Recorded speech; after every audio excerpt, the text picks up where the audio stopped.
বর্তমানে বন্ধুরা তুর্কি নির্মিত ড্রোনকে নিয়ে আমেরিকা কিছু প্রোপাগান্ডা শুরু করেছে এবং এই প্রোপাগান্ডা এটা প্রমাণ করতে ব্যস্ত রয়েছে যে তুর্কি নির্মিত ড্রোন আমেরিকা নির্মিত ড্রোনের থেকে অনেকটা বেশি ইনফেরিয়ার। বর্তমানে যদি ইউক্রেন সেনাবাহিনীতে তুর্কি নির্মিত ড্রোনের বদলে যদি আমেরিকান নির্মিত ড্রোন থাকতো তাহলে ইউক্রেন সেনাবাহিনী বর্তমানে এই যুদ্ধে অনেকটা বেশি অ্যাডভান্টেজে থাকতো এবং বন্ধুরা এই যুদ্ধের গতিপথ ও পরিস্থিতি ইউক্রেনের অনুকূলে থাকতো। বন্ধুরা এখনো পর্যন্ত $13 বিলিয়ন বেশি অস্ত্র ইউক্রেন সেনাবাহিনীকে আমেরিকা প্রদান করলেও এবং এত কিছু প্রোপাগান্ডা করার পরেও বর্তমানে কেন আমেরিকা mq1 ইউএভি বা mq9 ইউএভি ইউক্রেন সেনাবাহিনীকে প্রদান করেনি এই বিষয়ে বন্ধুরা আপনাদেরকে এই ভিডিওতে দেখাবো। এই প্রোপাগান্ডাকে নিয়ে আপনাদের কাছে কিছু প্রশ্ন উৎপন্ন হয়েছে। এক নম্বর হলো আমেরিকার এত বেশি উদ্বেগ এবং বর্তমানে আমেরিকার এই প্রোপাগান্ডা করার কারণ কি, আর দ্বিতীয় প্রশ্ন সবথেকে হলো সত্যি কি তুর্কি ড্রোন আমেরিকা নির্মিত ড্রোনের থেকে অনেকটা বেশি ইনফেরিয়ার। এখনো পর্যন্ত কোন কোন যুদ্ধে এই দুই দেশের নির্মিত ড্রোন ব্যবহার করা হয়েছে এবং কত সংখ্যক ড্রোন শুটডাউন করা হয়েছে এই সমস্ত তালিকা ও তথ্য এই ভিডিওতে থাকবে। এই ভিডিও শেষ পর্যন্ত যদি আপনারা দেখেন তাহলে সম্পূর্ণরূপে বুঝবেন যে কোন দেশের ড্রোন কতটা বেশি শক্তিশালী।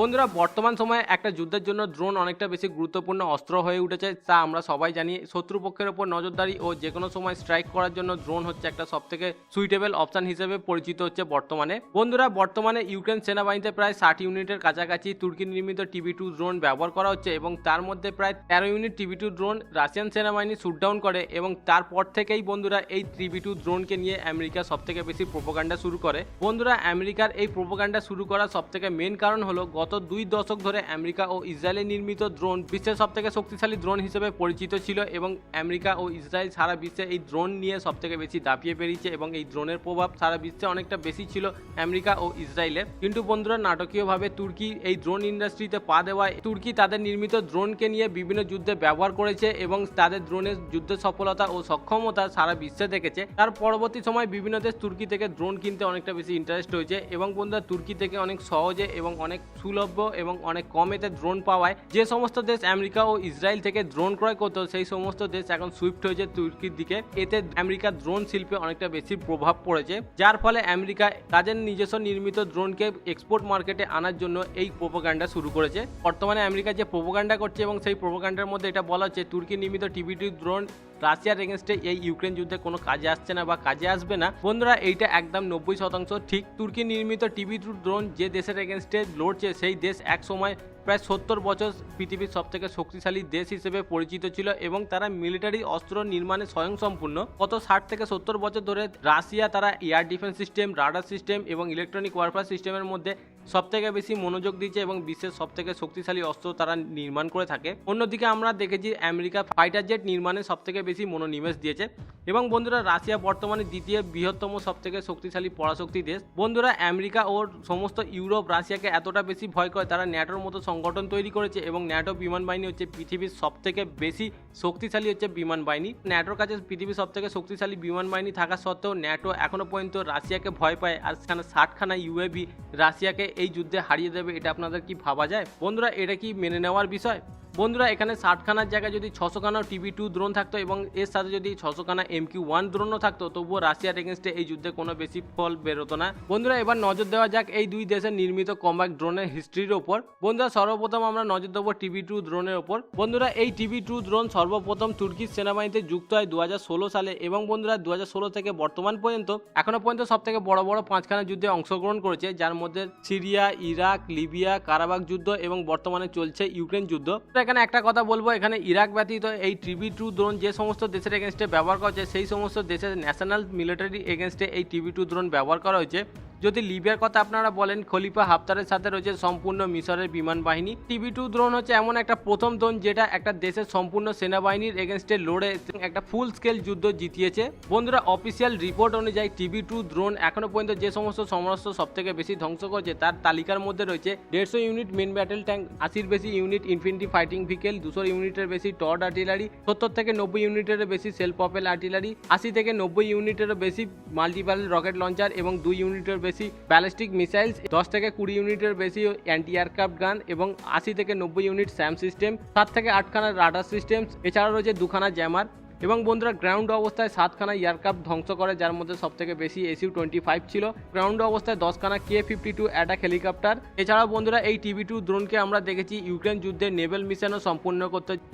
বন্ধুরা অন্যদিকে যদি দেখা যায় আমেরিকার mq1 বা mq9 ইউএভি, আমেরিকা এখনো পর্যন্ত কোনো দেশের সম্পূর্ণ মিলিটারি এগেনস্টে এই ড্রোন ব্যবহার করেনি বা কোনো ফুল স্কেল যুদ্ধে এখনো পর্যন্ত এই ড্রোনকে মুখ্য অস্ত্র হিসেবে ব্যবহার করেনি। বন্ধুরা এই দুই ইউএভিকে ম্যাক্সিমাম সময় আমেরিকা সেই দেশের রেবেল গ্রুপ আর টেররিস্ট গ্রুপের উপর সব থেকে বেশি ব্যবহার করেছে। বন্ধুরা বর্তমানে tb2 ড্রোনে যে 100 হর্স পাওয়ার ইঞ্জিন ব্যবহার করেছে, ভবিষ্যতে সেই ইঞ্জিন আপগ্রেড করে 170 হর্স পাওয়ার ইঞ্জিন ব্যবহার করবে, যেটা তুর্কির নিজস্বই নির্মিত হয়েছে। এবং বন্ধুরা তুর্কি ড্রোনের সক্ষমতা যদি একটু আপনারা নজর দেন, 2021 নভেম্বর পর্যন্ত তুর্কি drone 4 lakh operational hour complete করেছিল। কিন্তু বন্ধুরা এখানে যদি 2022 আগস্ট মাসের রিপোর্ট অনুযায়ী দেখেন, এখনও পর্যন্ত 5 লাখ অপারেশনাল আওয়ার কমপ্লিট করেছে। অর্থাৎ বন্ধুরা বুঝতেই পারছেন tb2 ড্রোন কী হারে ইউক্রেন যুদ্ধে ব্যবহার করা হচ্ছে। বন্ধুরা mq1 এতে সর্বপ্রথম 115 হর্স পাওয়ার ইঞ্জিন ব্যবহার করেছিল, কিন্তু পরবর্তীকালে এটা আপগ্রেড করে 165 হর্স পাওয়ার ইঞ্জিন ব্যবহার করা হচ্ছে। বন্ধুরা যে সমস্ত দেশে মিলিটারি অপারেশনে tb2 ড্রোন ধ্বংস হচ্ছে, সেই সমস্ত তালিকার মধ্যে রয়েছে সর্বপ্রথম লিবিয়া। 2019 থেকে 2020 পর্যন্ত 20 ইউনিট tb2 ড্রোন ধ্বংস হয়েছে। 2018 থেকে 2020 পর্যন্ত সিরিয়া যুদ্ধে প্রায় 5খানা tb2 ড্রোন এবং 2খানা আঙ্করা ড্রোন। 2020 সালে নগর্ণ কারাবাখ যুদ্ধে প্রায় 8 ইউনিটের কাছাকাছি tb2 ড্রোন ধ্বংস হয়েছে। বর্তমানে ইউক্রেন যুদ্ধে চলমান অবস্থায় প্রায় 13খানা tb2 ড্রোন ধ্বংস হয়েছে। এছাড়া বন্ধুরা টেকনিক্যাল কারণের জন্য 2018 এবং 2021 সালে 2খানা tb2 ড্রোন ক্র্যাশ করেছিল। সর্বমোট যদি দেখা যায় এখনো পর্যন্ত এই 5খানা দেশে মিলিটারি অপারেশনে প্রায় 57খানা tb2 ড্রোন ধ্বংস হয়েছে। এছাড়াও 4খানা আঙ্কা ড্রোন ধ্বংস হয়েছে। অন্যদিকে যদি আমেরিকান ড্রোনের কথা যদি বলা যায়, আমেরিকান ড্রোন এখনো পর্যন্ত প্রায় ছোট বড় মিলিয়ে প্রায় 16 থেকে 17খানা দেশে মিলিটারি অপারেশন সম্পূর্ণ করেছে, যার সম্পূর্ণ রিপোর্ট এখনো পর্যন্ত পাবলিকালি রিলিজ করেনি আমেরিকা। কিন্তু বন্ধুরা কিছু অফিসিয়াল রিপোর্ট অনুযায়ী এখনো পর্যন্ত ইয়েমেন যুদ্ধে 4খানা mq1 এবং বন্ধুরা 3খানা mq9, সিরিয়া যুদ্ধে 1খানা mq1, 3খানা mq9, বসনিয়া যুদ্ধ যেটা 1990 দশকে যুদ্ধ হয়েছিল, সেই সময় বন্ধুরা 5খানা mq1 কম্ব্যাক্ট ইউএভি শুটডাউন করে। বন্ধুরা সেই সময় অনেক দেশ এমনও ছিল যে কম্ব্যাক্ট ইউএভি কি হয় সেই সম্বন্ধে পরিচিতও ছিল না। ইরাক যুদ্ধে 2013 থেকে 2017 পর্যন্ত প্রায় 8 ইউনিটের কাছাকাছি mq1 ও mq9 ইউএভি ধ্বংস হয়েছে।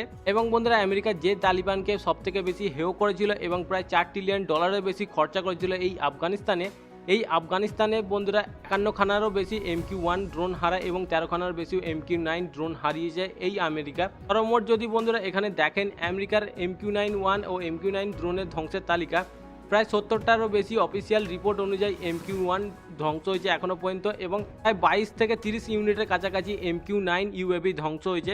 বন্ধুরা কার্যত আপনারা বুঝতেই পারছেন কোন দেশের ড্রোন কতটা বেশি শক্তিশালী। একদিকে তুর্কির নির্মিত ড্রোন একটা দেশের সেনাবাহিনীর এগেনস্টে লড়ে সেই দেশের এগেনস্টে যুদ্ধে জিতছে, এবং বন্ধুরা অন্যদিকে আমেরিকা তাদের নির্মিত ড্রোন ব্যবহার করছে কোনো দেশের রেবেল গ্রুপের এগেনস্টে বা টেররিস্ট গ্রুপের এগেনস্টে।